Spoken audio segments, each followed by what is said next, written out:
ਕੀਤਾ ਹੋਇਆ ਹੈ ਕਿ ਡੌਗ ਕੋਈ ਅੰਦਰ ਵੜਿਆ ਤਾਂ ਸਿਕਿਉਰਿਟੀ ਗਾਰਡ ਦਾ ਸੈਲਰੀ ਚੋਂ 500 रुपये डिडक्ट ਕੀਤਾ ਜਾਏगा। कुत्ते इतने से ये सिक्योरिटी गार्ड इतनी सी बात को लेके 12-13 लोग कुत्ते को मार रहे हैं 500 रुपये के पीछे। कल को इनको अगर 5000 रुपये ऑफर करता है तो कोई आदमी को भी मार सकते हैं। ਨੌਜਵਾਨਾਂ ਦਾ ਕੀ ਪਹਿਲਾਂ ਵੀ ਇਦਾਂ ਦੀਆਂ ਇੱਥੇ ਘਟਨਾਵਾਂ ਹੁੰਦੀਆਂ ਰਹੀਆਂ ਨੇ ਤੇ ਸਿਕਿਉਰਿਟੀ ਇੰਚਾਰਜ ਨੇ ਇੱਥੇ ਹਰੇਕ ਗਾਰਡ ਨੂੰ ਕਿਹਾ ਹੋਇਆ ਕਿ ਜਿਸ ਦਿਨ ਵੀ ਕੋਈ ਸਟ੍ਰੇ ਡੌਗ ਅੰਦਰ ਵੜਿਆ ਤਾਂ ਉਸ ਦਾ 500 ਰੁਪਈਆ ਕੱਟਿਆ ਜਾਏਗਾ। ਕਿੰਨੀ ਕੁ ਸੱਚਾਈ ਇਹਦੇ 'ਚ ਵੀ? ਉਹਦੇ ਏਰੀਏ ਦੇ ਵਿੱਚ ਕੋਈ ਕੁੱਤਾ ਸਟ੍ਰੇ ਡੌਗ ਬਾਹਰਲਾ ਫਿਰਦਾ ਤਾਂ ਉਹਨੂੰ ਉਹ ਬਾਹਰ ਕੱਢੇਗਾ, ਪਰ ਇਹ ਨਹੀਂ ਹੈ ਵੀ ਉਹਦੇ ਕੋਈ ਗਾਰਡ ਮਾਰ ਰਿਹਾ ਜਾਂ ਉਹਨੂੰ ਕੁੱਟ ਰਿਹਾ, ਇਦਾਂ ਦਾ ਕੁਝ ਨਹੀਂ। ਡੌਗ ਦੇ ਨਾਲ ਇੱਥੇ ਘਟਨਾ ਵਾਪਰੀ ਹੈ, ਬੜੀ ਬੁਰੀ ਤਰ੍ਹਾਂ ਇੱਥੇ ਦੇ ਗਾਰਡਸ ਨੇ ਮਾਰਿਆ, ਉਸ ਦੀ ਡੈਥ ਹੋ ਜਾਂਦੀ ਹੈ। ਕੀ ਕਹੋਗੇ? बहुत बेरहमी से मारा है, इतनी बुरी तरह से मारा है कि उसकी किडनियाँ सूजी हुई थी, उसकी अंतड़ियाँ सूजी हुई थी, उसका सिर इतना सूजा हुआ था कि हाथ लगाने पे वो खून की उल्टियाँ और खून की पोटियाँ कर रहा था। आपको इतना क्या उस कुत्ते ने इतना क्या प्रॉब्लम कर दी कि आपको इतनी बेरहमी से मार रहे हो, और रात के 11:30 बजे मार रहे हैं ताकि किसी को पता ना लगे, किसी को खबर ना हो। ਸਰ ਬਾਹਰ ਧਰਨਾ ਦੇ ਰਹੇ ਨੇ ਨੌਜਵਾਨ, ਕਹਿੰਦੇ ਤੁਹਾਡੇ ਸਿਕਿਉਰਿਟੀ ਗਾਰਡਸ ਨੇ ਡੰਡਿਆਂ ਦੇ ਨਾਲ ਉਸ ਨੂੰ ਮਾਰ ਕੇ ਅੱਧਮਰਿਆ ਕਰਕੇ ਛੱਡ ਦਿੱਤਾ। ਕਿੰਨੀ ਕੁ ਸੱਚਾਈ ਹੈ? ਕੁੱਤਾ ਹਲਕਿਆ ਹੋਇਆ ਸੀਗਾ ਜਦੋਂ ਸੋਸਾਇਟੀ ਦੇ ਐਂਟਰ ਹੋਇਆ ਅੰਦਰ, ਉਸ ਟਾਈਮ ਉਹ ਇੱਕ ਸਾਡੇ ਗਾਰਡ ਨੂੰ ਝਪਟ ਗਿਆ, ਉਸਦੇ हाथ पे उसने लगाए, अपने दांत लगा लिए, कुत्ता गिर गया, मुंह उसका खून से पहले लिबड़ा हुआ था, बाहर से आया था वो। तो उसके बाद कोई NGO वाले उठा के ले गए, वो NGO वाले जाने भी NGO वाले ने मार दिया या क्या कर दिया। ਤੁਸੀਂ ਮੈਮ ਡੌਗਸ ਦਾ ਇਲਾਜ ਕਰਦੇ ਹੋ, ਤਰ੍ਹਾਂ ਤਰ੍ਹਾਂ ਦੇ ਤੁਹਾਡੇ ਕੋਲ ਕੇਸਿਸ ਡੌਗਸ ਦੇ ਆਉਂਦੇ ਹੋਣਗੇ। ਜੋ ਇਹ ਕੇਸ ਸੀਗਾ, ਕਦੀ ਪਹਿਲਾਂ ਵੀ ਅਜਿਹਾ ਕੋਈ ਕੇਸ ਤੁਸੀਂ ਦੇਖਿਆ ਜਾਂ ਫਸਟ ਟਾਈਮ ਹੀ ਕੋਈ ਇਦਾਂ ਦਾ ਸੀਗਾ ਕਿ ਇੰਨੀ ਬੁਰੀ ਤਰ੍ਹਾਂ ਡੌਗ ਨੂੰ ਮਾਰ ਕੇ ਇਦਾਂ ਦਾ ਕੇਸ ਆਇਆ? ਜਾਨਵਰ ਨੇ ਉਹਨਾਂ ਨੇ ਤੁਹਾਡਾ ਕੀ ਵਿਗਾੜਿਆ ਵਾ? ਅਗਰ ਉਹ ਮਤਲਬ ਉਹ ਕਹਿੰਦੇ ਆ ਤਾਂ ਕਿ ਉਹ ਰੈਬਿਟ ਸੀਗਾ, ਉਹਨਾਂ ਨੇ ਆਪਣੇ ਆਪ ਨੂੰ ਬਚਾਉਣ ਲਈ ਕਿਹਾ ਕਿ ਉਹ ਰੈਬਿਟ ਸੀਗਾ। ਰੈਬਿਟ ਦੇ ਲਈ ਵੀ ਪ੍ਰੋਟੋਕਾਲ ਹੁੰਦਾ, ਉਹਨੂੰ ਮਾਰਨਾ ਨਹੀਂ ਅਲਾਉਡ, ਤੁਸੀਂ ਨਹੀਂ ਮਾਰ ਸਕਦੇ। ਬੀਤੀ ਦਿਨੀ ਓਮੈਕਸ ਰੈਜ਼ੀਡੈਂਸੀ ਦੇ ਵਿੱਚ ਇੱਕ ਘਟਨਾ ਵਾਪਰੀ ਸੀ, ਜਿੱਥੇ ਇੱਕ ਬੇਜ਼ੁਬਾਨ ਜਾਨਵਰ ਨੂੰ, ਅਵਾਰਾ ਕੁੱਤੇ ਨੂੰ ਇੱਥੋਂ ਦੇ ਗਾਰਡਸ ਵੱਲੋਂ ਡੰਡਿਆਂ ਦੇ ਨਾਲ ਮਾਰ ਕੇ ਉਸ ਨੂੰ ਅੱਧਮਰਿਆ ਛੱਡ ਦਿੱਤਾ ਸੀ, ਅਤੇ ਜਿਸ ਤੋਂ ਬਾਅਦ ਉਸ ਜਾਨਵਰ ਦੀ, ਡੌਗ ਦੀ ਮੌਤ ਹੋ ਗਈ ਸੀ। ਉਸ ਵੀਡੀਓ ਸੋਸ਼ਲ ਮੀਡੀਆ ਤੇ ਵਾਇਰਲ ਹੋਈ, ਸੋਸ਼ਲ ਮੀਡੀਆ ਤੇ CCTV ਵੀ ਫੁਟੇਜ ਵਾਇਰਲ ਹੋਈ, ਜਿਸ ਦੇ ਵਿੱਚ ਦਿਖਾਈ ਦੇ ਰਿਹਾ ਕਿ ਜਿਹੜੇ ਇੱਥੇ ਓਮੈਕਸ ਰੈਜ਼ੀਡੈਂਸੀ ਦੇ ਗਾਰਡ ਨੇ ਉਹ ਕੁੱਤੇ ਨੂੰ ਕਿਸ ਤਰ੍ਹਾਂ ਬੁਰੀ ਤਰ੍ਹਾਂ ਡੰਡਿਆਂ ਦੇ ਨਾਲ ਮਾਰ ਰਹੇ ਨੇ। ਉਸ ਤੋਂ ਬਾਅਦ ਇੱਕ NGO ਦੇ ਧਿਆਨ ਦੇ ਵਿੱਚ ਇਹ ਖਬਰ ਆਉਂਦੀ ਹੈ। NGO ਉਸ ਡੌਗ ਨੂੰ ਲੈ ਕੇ ਜਾਂਦਾ ਇਲਾਜ ਵਾਸਤੇ, ਪਰ ਉਸ ਡੌਗ ਦੀ ਜਿਹੜੀ ਆ ਮੌਤ ਹੋ ਜਾਂਦੀ ਆ। ਅੱਜ ਉਸੇ ਰੋਸ ਵਜੋਂ ਓਮੈਕਸ ਰੈਜ਼ੀਡੈਂਸੀ ਦੇ ਬਾਹਰ ਨੌਜਵਾਨ ਇਕੱਠੇ ਹੋਏ ਨੇ, ਮੁੰਡੇ ਕੁੜੀਆਂ ਨੌਜਵਾਨ ਇਕੱਠੇ ਹੋਏ ਨੇ ਤਾਂ ਕਿ ਉਸ ਡੌਗ ਜਿੰਮੀ ਨੂੰ ਇਨਸਾਫ ਮਿਲ ਸਕੇ, ਅਤੇ ਅੱਗੇ ਤੋਂ ਓਮੈਕਸ ਰੈਜ਼ੀਡੈਂਸੀ ਦੇ ਗਾਰਡਸ ਜਾਂ ਕੋਈ ਵੀ ਮੈਨੇਜਮੈਂਟ ਅਜਿਹਾ ਕੁਛ ਨਾ ਕਰਨ। ਜਿਸ ਤਰ੍ਹਾਂ ਤੁਸੀਂ ਦੇਖ ਸਕਦੇ ਹੋ, ਹੱਥ ਦੇ ਵਿੱਚ ਬੈਨਰ ਲੈ ਕੇ, ਪੋਸਟਰ ਲੈ ਕੇ ਇਹ ਸਾਰੇ ਨੌਜਵਾਨ ਇੱਥੇ ਮੌਜੂਦ ਨੇ। ਉਸ ਡੌਗ ਦੀ ਫੋਟੋ ਵੀ ਲਗਾਈ ਗਈ ਹੈ ਜਿਸ ਡੌਗ ਨੂੰ ਓਮੈਕਸ ਦੇ ਗਾਰਡਸ ਵੱਲੋਂ ਬੁਰੀ ਤਰ੍ਹਾਂ ਮਾਰਿਆ ਗਿਆ ਸੀ, ਅਤੇ ਅੱਜ ਉਸੇ ਦੇ ਰੋਸ ਵਜੋਂ ਅੱਜ ਇਹ ਸਾਰੇ ਨੌਜਵਾਨ ਇੱਥੇ ਇਕੱਠੇ ਹੋਏ ਨੇ। FIR ਵੀ ਦਰਜ ਹੋਈ ਹੈ, ਪਰ ਇਹ ਨੌਜਵਾਨ ਅੱਜ ਇਸ ਕਰਕੇ ਇੱਥੇ ਖੜੇ ਨੇ ਤਾਂ ਕਿ ਅੱਗੇ ਤੋਂ ਇਹ ਓਮੈਕਸ ਰੈਜ਼ੀਡੈਂਸੀ ਦਾ ਮੈਨੇਜਮੈਂਟ, ਗਾਰਡਸ ਕਿਸੇ ਵੀ ਜਾਨਵਰ ਦੇ ਨਾਲ ਅਜਿਹਾ ਨਾ ਕਰਨ। ਜਸਟਿਸ ਫॉर ਜਿੰਮੀ ਦੇ ਹੈਸ਼ਟੈਗ ਇੱਥੇ ਲਗਾਏ ਗਏ ਨੇ ਪੋਸਟਰਾਂ ਤੇ। ਵੱਡੀ ਮਾਤਰਾ ਦੇ ਵਿੱਚ ਇੱਥੇ ਨੌਜਵਾਨ ਇਕੱਠੇ ਹੋਏ ਨੇ, ਗੇਟ ਤੇ ਓਮੈਕਸ ਦੇ ਇਕੱਠੇ ਹੋਏ ਨੇ ਤਾਂ ਕਿ ਹਰੇਕ ਆਉਣ ਜਾਣ ਵਾਲੇ ਵਿਅਕਤੀ ਨੂੰ, ਜੋ ਅੰਦਰ ਰਹਿੰਦਾ, ਉਸ ਨੂੰ ਇਹ ਪੋਸਟਰ ਦਿਖੇ ਅਤੇ ਜੋ ਬੁਰੀ ਤਰ੍ਹਾਂ ਉਸ ਨਾਲ ਡੌਗ ਨੂੰ ਮਾਰਿਆ ਉਹ ਅੱਗੇ ਤੋਂ ਨਾ ਹੋਵੇ। ਆਪਾਂ ਗੱਲਬਾਤ ਵੀ ਕਰਾਂਗੇ ਇੱਥੇ ਨੌਜਵਾਨਾਂ ਦੇ ਨਾਲ ਜੋ ਇੱਥੇ ਮੌਜੂਦ ਨੇ। ਤੁਸੀਂ ਦੇਖ ਸਕਦੇ ਹੋ ਕਿਸ ਤਰ੍ਹਾਂ ਇੱਥੇ ਸੋਸ਼ਲ ਡਿਸਟੈਂਸਿੰਗ ਮੇਨਟੇਨ ਕਰਕੇ, ਮਾਸਕ ਪਾ ਕੇ ਇੱਥੇ ਸਾਰੇ ਨੌਜਵਾਨ ਮੌਜੂਦ ਨੇ। ਪੁਲਿਸ ਵੀ ਪਹੁੰਚੀ ਹੈ, ਆਪਾਂ ਇੱਥੇ ਗੱਲਬਾਤ ਵੀ ਕਰਾਂਗੇ ਨੌਜਵਾਨਾਂ ਦੇ ਨਾਲ। ਮੈਮ, ਡੌਗ ਦੇ ਨਾਲ ਇੱਥੇ ਘਟਨਾ ਵਾਪਰੀ ਹੈ, ਬੜੀ ਬੁਰੀ ਤਰ੍ਹਾਂ ਇੱਥੇ ਦੇ ਗਾਰਡਸ ਨੇ ਮਾਰਿਆ, ਉਸ ਦੀ ਡੈਥ ਹੋ ਜਾਂਦੀ ਹੈ। ਕੀ ਕਹੋਗੇ? हम इसको बिल्कुल भी सपोर्ट नहीं करते हैं, ये बहुत ही गलत घटना है। 12 डॉग्स का हमें पता, 12 गार्ड्स का हमें पता लगा है। 12 गार्ड्स ने मिलकर उसको बहुत बेरहमी से मारा है, इतनी बुरी तरह से मारा है कि उसकी किडनियाँ सूजी हुई थी, उसकी अंतड़ियाँ सूजी हुई थी, उसका सिर इतना सूजा हुआ था कि हाथ लगाने पे वो खून की उल्टियाँ और खून की पोटियाँ कर रहा था। आपको इतना क्या उस कुत्ते ने इतना क्या प्रॉब्लम कर दी कि आपको इतनी बेरहमी से मार रहे हो, और रात के 11:30 बजे मार रहे हैं ताकि किसी को पता ना लगे, किसी को खबर ना हो। पर वो कुत्ता इतनी बुरी तरह से चीख रहा था, इतने रो रहा था वो दर्द में कि बहुत लोग इकट्ठे हुए, जिसमें से एक ने हमें खबर दी और हम ट्रीटमेंट करते हैं, इलाज करते हैं, सुधीर जी हैं जो इलाज करते हैं कुत्तों का, तो ये रात को 12 बजे वहाँ पहुँचे हैं। किसी भी तरह मतलब उस अधमरे बच्चे को हमने बचाया है। अगले दिन हम गढ़वासू लेके गए हैं, उसका ट्रीटमेंट कराया है, पर वो नहीं बच पाया क्योंकि उसकी हालत बहुत ख़राब थी और वो मर गया। ਇੱਥੇ ਓਮਿਕਸ ਦੇ ਕਿਸੇ ਮੈਨੇਜਮੈਂਟ ਦੇ ਨਾਲ ਤੁਹਾਡੀ ਉਸ ਤੋਂ ਬਾਅਦ ਕੋਈ ਗੱਲਬਾਤ ਹੋਈ ਹੈ? हमारी किसी भी मैनेजमेंट से कोई बात नहीं हुई है, क्योंकि हमें लगता है उनसे बात करने का कोई फ़ायदा नहीं है, क्योंकि ये पहली घटना नहीं है। पहली घटना हो तो हम सोच सकते हैं कोई गलती हो गई होगी, कोई मिसअंडरस्टैंडिंग है तो हम बात करें। हमें पता लगा है कि ये कम से कम तीसरा चौथा केस है जिसमें इन्होंने कुत्ते को मारने की हरकत की है। ये भी पता लगा है कि कुत्ता हल्का सा कहीं पॉटी करता है, कुछ करता है, जो वो करेगा तो उसकी लातें तोड़ दी जाती हैं। तो मैनेजमेंट से बात करने का कोई फ़ायदा नहीं है। वो बल्कि ये हमें सुनने में आया है, बोल रहे हैं कि एक कुत्ते ने मारता था कि हो गया है ना, कि एक कुत्ते के पीछे इन्ना रौला क्यों पाया हुआ है लोगों ने। तो मतलब ये चीज़ बहुत ही गलत है कि उनको नहीं समझ आ रहा कि उन्होंने कितनी दर्दनाक चीज़ की है। ਸਾਡੇ ਨਾਲ ਇੱਥੇ ਵੈਟਰਨਰੀ ਡਾਕਟਰ ਵੀ ਮੌਜੂਦ ਨੇ। ਮੈਮ, ਡੌਗਸ ਦਾ ਤੁਸੀਂ ਇਲਾਜ ਕਰਦੇ ਹੋ, ਜੋ ਕੰਡੀਸ਼ਨ ਜਿਸ ਤਰ੍ਹਾਂ ਮੈਮ ਦੱਸ ਰਹੇ ਨੇ, ਕਿੱਦਾਂ ਤੁਸੀਂ ਲੱਗਦੇ ਹੋ ਕਿੰਨੇ ਕੁ ਬੁਰੀ ਤਰ੍ਹਾਂ ਉਹਨੂੰ ਮਾਰਿਆ ਹੋਊਗਾ ਜੋ ਉਸ ਦੀ ਕੰਡੀਸ਼ਨ ਉਹ ਹੋਈ ਹੈ? ਉਸ ਡੌਗ ਨੂੰ ਬਹੁਤ ਬੁਰੀ ਤਰ੍ਹਾਂ ਮਾਰਿਆ ਗਿਆ ਸੀਗਾ। ਉਹਦੇ ਜਿਹੜੇ ਸਾਰੇ ਇੰਟਰਨਲ ਆਰਗਨ ਸੀਗੇ, ਮੈਸਿਵ ਹੈਮਰੇਜ ਸੀਗੇ ਉਹਨਾਂ ਦੇ ਵਿੱਚ, ਤੇ ਉਹਦੇ ਜਿਹੜੇ ਖੂਨ ਦੀ ਉਲਟੀਆਂ ਕਰ ਰਿਹਾ ਸੀਗਾ ਐਂਡ ਉਹਨੂੰ ਖੂਨ ਦੀ ਪੋਟੀਆਂ ਆ ਰਹੀਆਂ ਸੀਗੀਆਂ। ਮਤਲਬ ਇੰਨਾ ਜ਼ਿਆਦਾ ਬੁਰੀ ਤਰ੍ਹਾਂ ਮਾਰਿਆ ਗਿਆ ਤਾਂ ਕਿ ਇੰਨੀ ਜ਼ਿਆਦਾ ਅੰਦਰ ਬਲੀਡਿੰਗ ਹੋ ਗਈ ਆ ਤੇ ਉਹਦੇ ਬਚਣ ਦੇ ਚਾਂਸਸ ਸੀਗੇ ਨਹੀਂ। ਇਹਨਾਂ ਨੇ ਮਾਰਿਆ ਹੀ ਇਸ ਲਈ ਸੀ ਤਾਂ ਕਿ ਬਸ ਉਹਨੂੰ ਮਾਰਨਾ ਸੀਗਾ, ਉਹਦੀ ਜਾਨ ਲੈਣੀ ਸੀਗੀ। ਤੇ ਇਹ ਬਹੁਤ ਹੀ ਗਲਤ ਗੱਲ ਹੈਗੀ and I do not support this. I am a veterinarian and I do not support this. ਤੁਸੀਂ ਮੈਮ ਡੌਗਸ ਦਾ ਇਲਾਜ ਕਰਦੇ ਹੋ, ਤਰ੍ਹਾਂ ਤਰ੍ਹਾਂ ਦੇ ਤੁਹਾਡੇ ਕੋਲ ਕੇਸਿਸ ਡੌਗਸ ਦੇ ਆਉਂਦੇ ਹੋਣਗੇ। ਜੋ ਇਹ ਕੇਸ ਸੀਗਾ, ਕਦੀ ਪਹਿਲਾਂ ਵੀ ਅਜਿਹਾ ਕੋਈ ਕੇਸ ਤੁਸੀਂ ਦੇਖਿਆ ਜਾਂ ਫਸਟ ਟਾਈਮ ਹੀ ਕੋਈ ਇਦਾਂ ਦਾ ਸੀਗਾ ਕਿ ਇੰਨੀ ਬੁਰੀ ਤਰ੍ਹਾਂ ਡੌਗ ਨੂੰ ਮਾਰ ਕੇ ਇਦਾਂ ਦਾ ਕੇਸ ਆਇਆ ਹੋਵੇ? ਇਹ ਡੌਗ ਕ੍ਰੂਐਲਿਟੀ ਕੇਸਿਸ ਬਹੁਤ ਕਾਮਨ ਨੇ ਤੇ ਹਰ ਵਾਰ ਮਤਲਬ ਲੋਕੀ ਇਹਨਾਂ ਨੂੰ ਦੇਖ ਕੇ ਨਜ਼ਰਅੰਦਾਜ਼ ਕਰ ਦਿੰਦੇ ਨੇ, ਪਰ ਇਹ ਇੱਕ ਟਾਈਮ ਆ ਕਿ ਮਤਲਬ ਅਸੀਂ ਸਾਰੀ ਲਾਈਵਸ ਮੈਟਰ ਕਰਦੀਆਂ ਨੇ। ਅਸੀਂ ਕਹਿ ਰਹੇ all lives matter, so we are here to support them ਕਿ ਅਸੀਂ ਫਾਈਨਲੀ ਅਸੀਂ ਬਹੁਤ ਹੋ ਗਿਆ, ਹੁਣ ਹੱਦ ਹੋ ਗਈ ਆ। ਮਤਲਬ ਜਾਨਵਰ ਨੇ, ਉਹਨਾਂ ਨੇ ਤੁਹਾਡਾ ਕੀ ਵਿਗਾੜਿਆ ਵਾ? ਅਗਰ ਉਹ ਮਤਲਬ ਉਹ ਕਹਿੰਦੇ ਆ ਤਾਂ ਕਿ ਉਹ ਰੈਬਿਟ ਸੀਗਾ, ਉਹਨਾਂ ਨੇ ਆਪਣੇ ਆਪ ਨੂੰ ਬਚਾਉਣ ਲਈ ਕਿਹਾ ਕਿ ਉਹ ਰੈਬਿਟ ਸੀਗਾ। ਰੈਬਿਟ ਦੇ ਲਈ ਵੀ ਪ੍ਰੋਟੋਕਾਲ ਹੁੰਦਾ, ਉਹਨੂੰ ਮਾਰਨਾ ਨਹੀਂ ਅਲਾਉਡ, ਤੁਸੀਂ ਨਹੀਂ ਮਾਰ ਸਕਦੇ। ਤੇ ਉਹਦੇ ਲਈ ਮਤਲਬ ਉਹਨਾਂ ਨੂੰ ਐਮਐਨਸੀ ਨੂੰ ਬੁਲਾਉਣਾ ਚਾਹੀਦਾ ਸੀਗਾ, ਉਹਨਾਂ ਨੇ ਨਹੀਂ ਬੁਲਾਇਆ।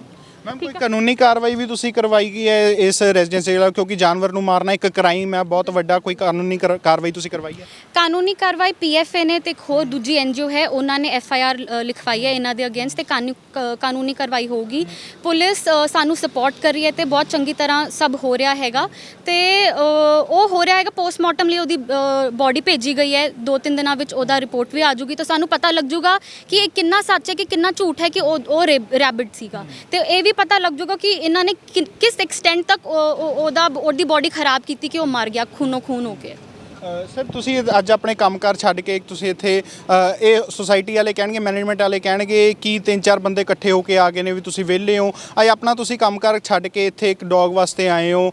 ਕੀ ਤੁਹਾਨੂੰ ਲੱਗਦਾ ਮਤਲਬ ਕਿੰਨਾ ਕੁ ਜਿਹੜੀ ਹੈ ਇਹ ਦਰਿੰਦਗੀ ਵਾਲਾ ਕੰਮ ਇਹਨਾਂ ਨੇ ਕੀਤਾ? ਸਰ, ਇਹ ਤਾਂ ਇਹਨਾਂ ਨੇ ਬਹੁਤ ਜ਼ਿਆਦਾ ਗਲਤ ਕੰਮ ਕੀਤਾ ਸਰ। ਮਤਲਬ ਇਹਨੂੰ ਸਰ ਇੱਕ ਇਨਸਾਨੀਅਤ ਨਾਂ ਦੀ ਚੀਜ਼ ਹੁੰਦੀ ਹੈ ਸਰ, ਉਹ ਸਰ ਅੱਜ ਹਾਰ ਗਈ ਹੈ ਸਰ। ਮਤਲਬ ਕਿਸੇ ਮਤਲਬ ਉਹ ਬੇਜਵਾਨ ਜਾਨਵਰ ਸਰ, ਉਹਨੂੰ ਕਿੱਦਾਂ ਮਾਰ ਸਕਦੇ ਹੋ ਸਰ ਤੁਸੀਂ? ਸਰ ਇੱਕ ਜਾਨਵਰ ਜਿਹੜੀ ਚੀਜ਼ ਹੈ ਸਰ, ਉਹ ਰੋਟੀ ਦਾ ਭੁੱਖਾ ਸਰ, ਉਹ ਪਿਆਰ ਦਾ ਭੁੱਖਾ ਹੈ ਸਰ। ਕੋਈ ਕੁੱਤਾ ਇਦਾਂ ਨਹੀਂ ਤੁਹਾਨੂੰ ਵੜ ਸਕਦਾ ਸਰ। ਤੁਸੀਂ ਉਹਨੂੰ ਜਾ ਕੇ ਦੁੱਧ ਦਿਓ, ਤੁਸੀਂ ਉਹਨੂੰ ਬਿਸਕਟ ਪਾਓ, ਕੁਛ ਮਤਲਬ ਪਿਆਰ ਕਰੋ ਸਰ। ਉਹ ਤੁਹਾਨੂੰ ਮਜ਼ਾਲ ਹੈ ਕੁਛ ਕਹਿ ਜਾਵੇ ਸਰ ਤੁਹਾਨੂੰ? ਸਰ ਸਾਰੇ ਜਾਨਵਰਾਂ ਦੀ ਸਰ ਆਹੀ ਚੀਜ਼ ਹੁੰਦੀ ਹੈ।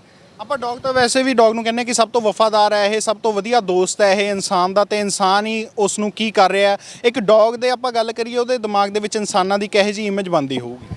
ਸਰ, ਇਹ ਤੁਸੀਂ ਸਹੀ ਗੱਲ ਕਹੀ ਹੈ ਸਰ। ਉਹ ਵਿਚਾਰੇ ਨੂੰ ਮਤਲਬ ਰੱਬ ਨੇ ਭੇਜਿਆ ਕਿ ਮਤਲਬ ਕੀ ਕਹਿੰਦੇ ਆ ਸਰ, ਅਸੀਂ ਕਮਾਉਂਦੇ ਆ, ਸਾਡਾ ਫਰਜ਼ ਬਣਦਾ ਸਰ ਅਸੀਂ ਮਤਲਬ ਜਾਨਵਰਾਂ ਦਾ, ਪ੍ਰਕਿਰਤੀ ਦਾ, ਨੇਚਰ ਦਾ ਸਭ ਦਾ ਖਿਆਲ ਰੱਖੀਏ ਸਰ। ਜੇ ਅਸੀਂ ਨਹੀਂ ਰੱਖਾਂਗੇ ਤਾਂ ਕੌਣ ਰੱਖੂਗਾ ਸਰ?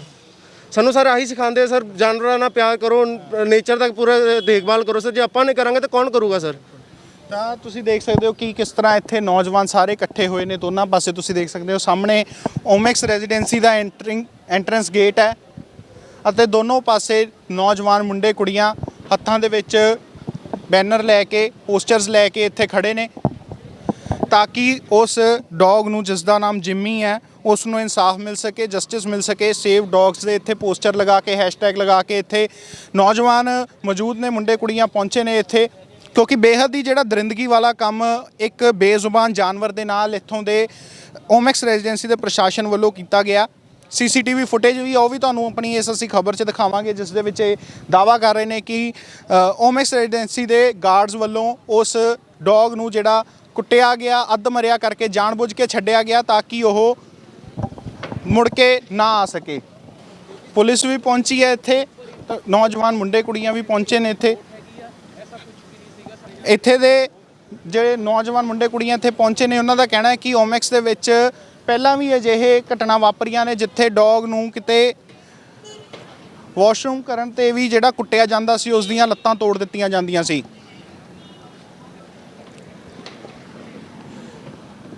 ਖੁਦ ਤੁਸੀਂ ਤਸਵੀਰਾਂ ਦੇਖ ਸਕਦੇ ਹੋ।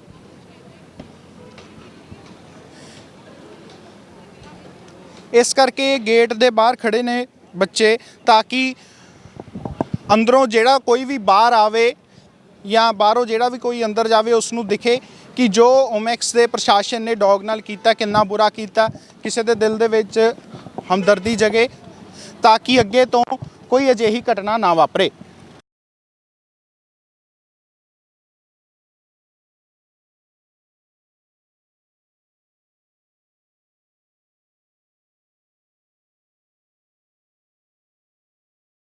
ਕਿਸੇ ਜਾਨਵਰ ਨੂੰ ਮਾਰਨਾ ਵੀ ਬੇहद ਦਰਿੰਦਗੀ ਵਾਲਾ ਕੰਮ ਹੁੰਦਾ ਔਰ ਇੱਕ ਕਨਸਟੀਟਿਊਸ਼ਨ ਦੇ ਵਿੱਚ ਇੱਕ ਬੇहद ਕ੍ਰਾਈਮ ਹੈ ਇਹ। FIR ਵੀ ਦਰਜ ਹੋਈ ਹੈ ਇਸ ਦੇ ਖਿਲਾਫ।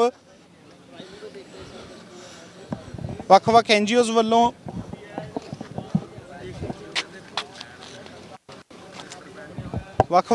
ਵੱਲੋਂ ਅੱਜ ਨੌਜਵਾਨ ਮੁੰਡੇ ਕੁੜੀਆਂ ਇਕੱਠੇ ਹੋ ਕੇ ਅੱਜ ਇੱਥੇ ਪਹੁੰਚੇ ਨੇ ਤਾਂ ਕਿ ਉਸ ਡੌਗ ਨੂੰ ਇਨਸਾਫ ਮਿਲ ਸਕੇ।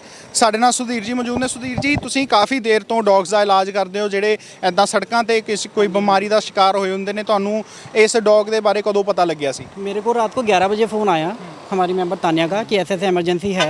मैं उसी टाइम रेडी हुआ, मैं 11:30 यहाँ राइट टाइम पहुँच गया था। ये तनुज जिसने केस रिपोर्ट किया है, इसने मेरे को डॉग दिखाया। एक मेरे नोन और हैं, उनको मैंने फ़ोन किया। मैंने कैसे वो लोग यहाँ पे इकट्ठे हुए हैं रात को 11:30-12 बजे हमने इसका ट्रीटमेंट स्टार्ट किया। वो स्टेबल हुआ है थोड़ा सा। जिस टाइम मैं आया तो मेरे को उसकी कंडीशन देख के लगा कि ही इज़ डेड।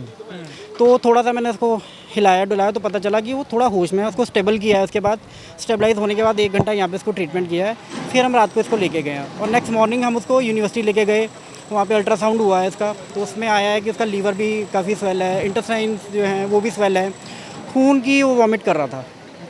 और सिर पे अगर हम उसका हाथ लगाते हैं तो खून के क्लॉट्स आ रहे थे। और फिर उसको फ्लूड स्टार्ट हुआ है रात को। मैं परसों रात को जब उसकी डेथ हुई है, रात को 10 बजे मैंने जाके फ्लूड दिया है। रात को मेरे को मैसेज आता है कि इसकी डेथ हो गई है। बहुत ही क्रिटिकल कंडीशन में था और अगर आधा पौना घंटा मैं लेट होता तो शायद वो यहाँ पे भी नहीं बचता। फिर भी वो हमारी ट्रीटमेंट के बाद 1 दिन सर्वाइव किया है उसने। ਤੇ ਤੁਸੀਂ ਕਿੰਨੀ ਦੇਰ ਤੋਂ ਇਹ ਕਰ ਰਹੇ ਹੋ? ਕਦੀ ਅਜਿਹਾ ਕੇਸ ਦੇਖਿਆ ਤੁਸੀਂ ਐਡੀ ਦਰਿੰਦਗੀ ਵਾਲਾ ਜਿੱਤੇ ਐਦਾਂ ਡੰਡਿਆਂ ਨਾਲ ਮਾਰਿਆ ਹੋਵੇ? मेरे पास ऐसा केस आया है, इतनी बुरी तरह से मारा है। हमने वीडियोस उसी टाइम निकलवाई। हमने कहा ये ना हो कि ये लोग वीडियोस डिलीट करवा दें। लड़के को बोल के मैंने वीडियोस निकलवाई हैं, उसी टाइम हमने शेयर कर लिया था सब जगह। और ये लोग ये कहते हैं कि हम उसको पकड़ के हमने कॉलोनी से बाहर करना था। हमने इनके सिक्योरिटी ऑफिसर को भी बुलवाया था उस टाइम। कहते जी हम तो पकड़ रहे थे तो रैबिट है, जबकि ऐसा कोई सीन नहीं है, कोई रैबिट नहीं है, कोई इतना अग्रेसिव नहीं है डॉग। मैं एक चीज़ और बोलना चाहूँगा कि अगर ये लोग ये कह रहे हैं कि 500 रुपये पर डे एक सिक्योरिटी गार्ड का डिडक्ट होएगा, कि अगर कहते हैं कि भाई कुत्ता दिखा, ठीक है, कुत्ते इतने से ये सिक्योरिटी गार्ड इतनी सी बात को लेके 12-13 लोग कुत्ते को मार रहे हैं 500 रुपये के पीछे। कल को इनको अगर 5,000 रुपये ऑफर करता है तो कोई आदमी को भी मार सकते हैं। इनके लिए कोई बड़ी बात रूल ਕੀਤਾ ਹੋਇਆ ਕਿ ਜੇਕਰ ਕੋਈ डॉग कोई अंदर वड़िया तो सिक्योरिटी गार्ड का सैलरी जो 500 रुपये डिडक्ट किया जाए। कहते हैं कि सिक्योरिटी ऑफिसर ने ये इंस्ट्रक्शन दिया है हमें कि अगर कोई डॉग दिखता है तो सिक्योरिटी गार्ड के 500 रुपये पर डे हम लोग डेबिट करेंगे उसकी सैलरी से। ऐसा तो मतलब जो कोई इन्होंने ਵੱਧ ऑफर करे कुछ भी बंदा भी मार सकते हैं आराम से, इनके लिए कोई बड़ी बात नहीं है। ਓਮੈਕਸ ਰੈਜ਼ੀਡੈਂਸ ਦੇ ਬਾਹਰ ਕੁਝ ਨੌਜਵਾਨਾਂ ਵੱਲੋਂ ਧਰਨਾ ਕੀਤਾ ਜਾ ਰਿਹਾ ਕਿਉਂਕਿ ਬੀਤੇ ਦਿਨ ਇੱਥੇ ਇੱਕ ਡੌਗ ਦੀ ਜਿਹੜਾ ਉਹਨਾਂ ਦਾ ਦੋਸ਼ ਹੈ ਕਿ ਓਮੈਕਸ ਰੈਜ਼ੀਡੈਂਸੀ ਦੇ ਗਾਰਡਸ ਵੱਲੋਂ ਕੁੱਤੇ ਨੂੰ ਮਾਰ ਕੇ ਉਸ ਨੂੰ ਅੱਧਮਰਿਆ ਕਰਕੇ ਛੱਡ ਦਿੱਤਾ ਗਿਆ ਸੀਗਾ। ਸਾਡੇ ਨਾਲ ਇੱਥੇ ਸਿਕਿਉਰਿਟੀ ਇੰਚਾਰਜ ਓਮੈਕਸ ਰੈਜ਼ੀਡੈਂਸੀ ਦੇ ਮੌਜੂਦ ਨੇ, ਇਹਨਾਂ ਦਾ ਪੱਖ ਵੀ ਆਪਾਂ ਜਾਣਦੇ ਹਾਂ। ਸਰ, ਬਾਹਰ ਧਰਨਾ ਦੇ ਰਹੇ ਨੇ ਨੌਜਵਾਨ, ਕਹਿੰਦੇ ਤੁਹਾਡੇ ਸਿਕਿਉਰਿਟੀ ਗਾਰਡਸ ਨੇ ਡੰਡਿਆਂ ਦੇ ਨਾਲ ਉਸ ਨੂੰ ਮਾਰ ਕੇ ਅੱਧਮਰਿਆ ਕਰਕੇ ਛੱਡ ਦਿੱਤਾ, ਕਿੰਨੀ ਕੁ ਸੱਚਾਈ ਹੈ ਇਹਦੇ 'ਚ? ਸਰ, ਕੋਈ ਨਹੀਂ ਮਾਰਿਆ ਕੁੱਤਾ ਹਲਕਿਆ ਹੋਇਆ ਸੀਗਾ ਜਦੋਂ ਸੋਸਾਇਟੀ ਦੇ ਐਂਟਰ ਹੋਇਆ ਅੰਦਰ। उस टाइम वो एक साढ़े गार्ड ਨੂੰ झपट गया, उसके हाथ पे उसने लगाए अपने दांत लगा दिए। उसके बाद दूसरा गार्ड उसके पीछे हुआ तो उसके भी गले को पकड़ लिया उसने। उसके बाद उसको भगा के बाहर निकाल रहे थे, इतने में वो कुत्ता गिर गया, मुंह उसका खून से पहले लिबड़ा हुआ था, बाहर से आया था वो। तो उसके बाद कोई NGO वाले उठा के ले गए। वो NGO वाले जाने भी NGO वाले ने मार दिया या क्या कर दिया उसमें हमें कोई पता। एक FIR भी दर्ज हुई है, वो ਤੁਹਾਡੇ ਇੱਥੇ ਕਿਸ ਤੇ ਫਿਰ ਦਰਜ ਕੀਤੀ ਗਈ ਹੈ? ਕੋਈ ਪੁਲਿਸ ਵੱਲੋਂ ਕਾਰਵਾਈ ਕੀਤੀ ਗਈ ਫਿਰ? ਉਹ ਸਰ ਸਿਕਿਉਰਿਟੀ ਦੇ ਨਾਂ ਤੇ ਹੋਈ ਆ, ਉਹਦੇ ਵਿੱਚ ਕੋਈ ਇਦਾਂ ਦਾ ਬੰਦਾ ਦਾ ਟਾਰਗੇਟ ਹੋਇਆ ਹੀ ਨਹੀਂ ਹੈ ਵੀ ਆਹ ਬੰਦੇ ਨੇ ਕੁੱਤਾ ਮਾਰਿਆ ਹੈ। ਐਦਾਂ ਕੁਝ ਨਹੀਂ ਤੇ ਹੋਇਆ। ਇਹਨਾਂ ਦਾ ਦੋਸ਼ ਹੈ ਨੌਜਵਾਨਾਂ ਦਾ ਕਿ ਪਹਿਲਾਂ ਵੀ ਇਦਾਂ ਦੀਆਂ ਇੱਥੇ ਘਟਨਾਵਾਂ ਹੁੰਦੀਆਂ ਰਹੀਆਂ ਨੇ ਤੇ ਸਿਕਿਉਰਿਟੀ ਇੰਚਾਰਜ ਨੇ ਇੱਥੇ ਹਰੇਕ ਗਾਰਡ ਨੂੰ ਕਿਹਾ ਹੋਇਆ ਕਿ ਜਿਸ ਦਿਨ ਵੀ ਕੋਈ ਸਟ੍ਰੇ ਡੌਗ ਅੰਦਰ ਵੜਿਆ ਤਾਂ ਉਸ ਦਾ 500 ਰੁਪਿਆ ਕੱਟਿਆ ਜਾਏਗਾ। ਕਿੰਨੀ ਕੁ ਸੱਚਾਈ ਇਹਦੇ 'ਚ ਵੀ? ਦੇਖੋ ਸਰ, ਇਦਾਂ ਦਾ ਕੁਝ ਨਹੀਂ ਹੈਗਾ। ਜਿਹੜੀ ਗਾਰਡ ਦੀ ਡਿਊਟੀ ਆ ਤਾਂ ਡਿਊਟੀ ਆ। ਉਹਦੇ ਏਰੀਏ ਦੇ ਵਿੱਚ ਕੋਈ ਕੁੱਤਾ ਸਟ੍ਰੇ ਡੌਗ ਬਾਹਰਲਾ ਫਿਰਦਾ ਤਾਂ ਉਹਨੂੰ ਉਹ ਬਾਹਰ ਕੱਢੇਗਾ, ਪਰ ਇਹ ਨਹੀਂ ਹੈ ਵੀ ਉਹਦੇ ਕੋਈ ਗਾਰਡ ਮਾਰ ਰਿਹਾ ਜਾਂ ਉਹਨੂੰ ਕੁੱਟ ਰਿਹਾ, ਇਦਾਂ ਦਾ ਕੁਝ ਨਹੀਂ ਹੈ। ਤੇ ਸਰ ਜੇ ਉਹ ਕੁੱਤਾ ਹਲਕਿਆ ਹੋਇਆ ਸੀਗਾ ਤਾਂ ਉਸ ਦਾ ਕੋਈ ਤੁਸੀਂ ਪਤਾ ਹੈ ਵੀ ਤੁਹਾਨੂੰ ਕਿਉਂ, ਕਿੱਥੋਂ ਆਇਆ ਕਿੱਥੋਂ ਨਹੀਂ? ਉਹ ਆਊਟ ਆਫ ਸਾਈਟ ਤੋਂ ਹੀ ਆਇਆ ਸੀ, ਅੰਦਰ ਕੁੱਤਾ ਨਹੀਂ ਸੀਗਾ, ਉਹ ਬਾਹਰ ਕਿਸੇ ਸਾਈਡ ਤੋਂ ਹੀ ਆਇਆ ਸੀਗਾ। ਉਸ ਦੀ ਮੌਤ ਜਿਹੜੀ ਇੱਥੋਂ ਬਾਹਰ ਜਾ ਕੇ ਹੋਈ ਹੈ? ਸਰ ਸਾਨੂੰ ਪਤਾ ਹੀ ਨਹੀਂ ਵੀ ਮੌਤ ਹੋ ਗਈ ਕੁੱਤੇ ਦੀ। ਸਾਨੂੰ ਨਹੀਂ ਪਤਾ ਵੀ ਕੁੱਤੇ ਦੀ ਮੌਤ ਹੋ ਗਈ। ਉਹ NGO ਵਾਲੇ ਦੱਸਣਗੇ ਵੀ ਕੁੱਤਾ ਕਿੱਦਾਂ ਮਰ ਗਿਆ, ਕੀ ਮਾਰਦਾ, ਕੀ ਹੋ ਗਿਆ, ਉਹ ਜਾਣਦੇ ਆ। ਠੀਕ ਹੈ। ਤਾਂ ਇਹ ਸਨ ਸਾਡੇ ਨਾਲ ਓਮੈਕਸ ਏਜੰਸੀ ਦੇ ਸਿਕਿਉਰਿਟੀ ਇੰਚਾਰਜ, ਇਹਨਾਂ ਦਾ ਕਹਿਣਾ ਕਿ ਇਹਨਾਂ ਦਾ ਇੱਥੇ ਕੋਈ ਰੋਲ ਨਹੀਂ ਹੈਗਾ, ਨਾ ਸਿਕਿਉਰਿਟੀ ਗਾਰਡਸ ਨੇ ਉਹਨੂੰ ਮਾਰਿਆ ਸੀਗਾ। NGO ਵਾਲੇ ਆਏ, ਉਸ ਨੂੰ ਲੈ ਕੇ ਗਏ, ਉਸ ਤੋਂ ਬਾਅਦ NGO ਵਾਲੇ ਜਾਣਨ ਉਹ ਕੁੱਤਾ ਕਿਸ ਤਰ੍ਹਾਂ ਮਰਿਆ, ਤਾਂ ਇਹ ਇਹਨਾਂ ਦਾ ਪੱਖ ਸੀ। ਤਾਂ ਵਧੇਰੇ ਅਪਡੇਟ ਸੀ ਸਾਡੇ ਨਾਲ ਜੁੜੇ ਰਹੋ। ਲੁਧਿਆਣਾ ਤੋਂ ਸਨਮਜੀਤ ਸਿੰਘ, ਕੈਮਰਾਮੈਨ ਸਤਵੰਤ ਮਠਾੜੂ ਦੇ ਨਾਲ ਲੁਧਿਆਣਾ ਟਾਈਮਜ਼। ਵਧੇਰੇ ਜਾਣਕਾਰੀ ਲਈ ਸਬਸਕ੍ਰਾਈਬ ਕਰੋ ਸਾਡਾ YouTube ਚੈਨਲ ਪਬਲਿਕ ਟਾਈਮਜ਼ ਅਤੇ ਨੋਟੀਫਿਕੇਸ਼ਨ ਲਈ ਬੈਲ ਆਈਕਨ ਤੇ ਕਲਿੱਕ ਕਰਨਾ ਨਾ ਭੁੱਲੋ।